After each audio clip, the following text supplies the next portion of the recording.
नमस्कार मित्रांनो, स्वागत आहे तुमच्या सर्वांचं 7 स्टार पॉडकास्टवरती। तर मित्रांनो, तिसरा प्रोमो आलेला आहे आणि तिसऱ्या प्रोमोमध्ये त्या ठिकाणी काय काय घडलंय हे सगळं या व्हिडिओमध्ये बोलूयात। पण त्याआधी मित्रांनो, एक छोटीशी रिक्वेस्ट करतो की तुम्ही जर अजून या व्हिडिओला लाईक केलं नसेल तर पटकन लाईक करा। तर येऊया तिसऱ्या प्रोमोकडे।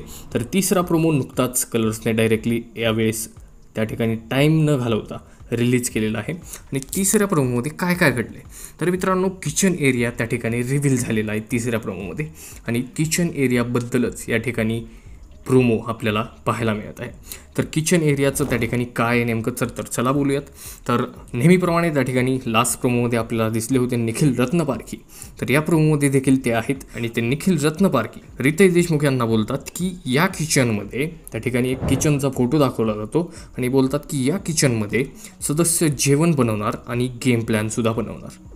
वेल, यावर रितेश देशमुख बोलतात की जे की मागच्या प्रोमोमध्ये देखील हेच वाक्य ते बोलले होते की यापुढे हे असंच नसणार। कुठे ना कुठे ही टॅगलाईन या शोसाठी असेल असं वाटत आहे की ते बोलतात की यापुढे हे असंच नसणार। आणि तिथे टेबलवर जी डिश ठेवलेली असते ती उचलतात आणि फोडतात आणि एक डायलॉग बोलतात की सदस्य प्लॅन बनवणार आणि मी तो मोडणार। म्हणजे या सर्व प्रोमोजवरून असं वाटत आहे की कुठे ना कुठे या सीझनमध्ये कंटेस्टंट वर्सेस कंटेस्टंट बिग बॉसचा खेळ नसून त्या ठिकाणी रितेश देशमुख वर्सेस कंटेस्टंट असा गेम असू शकतो। वेल, या प्रोमोजमधून तर तसंच दिसत आहे। तुम्हाला काय वाटतं तिसऱ्या प्रोमोबद्दल आम्हाला कमेंट करून नक्की कळवा।